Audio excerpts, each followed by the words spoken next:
Unicorn කවුරුල්ල Minneriya යන ජාතික වනෝද්‍යානයන්හි සංචාරය කරන සංචාරකයින්ගේ ආදරේ දිනාගත් වයසවුරුදු 40 පමණ වන හස්තිරාජයේ. හැබැයි ඊයේ දිනේදී අපිට අහන්න ලැබුණු අවාසනාවන්ත පුවත තමයි යුනිකෝන්ගේ ජීවිතයේ දඩයක්කාරයෙක් උදුරගෙන කියලා.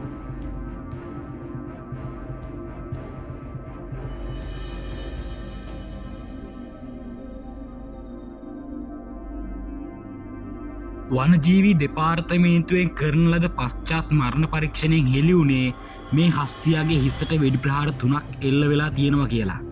ඒ වගේම ඒ එල්ල වූ වෙඩි ප්‍රහාර හේතුවෙන් තමයි මේ හස්තිරාජයා මිය ගිහින් තියෙන්නේ. අපි දැක්කා මීට කලින් සුමේධ හස්තියාට අනතුරක් සිද්ධ වෙනවා. පසු සුමේධ හස්තියාට දරුණු තුවාල සිද්ධ වුණත් තව වෙනකම් වනජීවී දෙපාර්තමේන්තුවේ සුමේධ හස්තියා හොයාගන්න බැරි වුණා.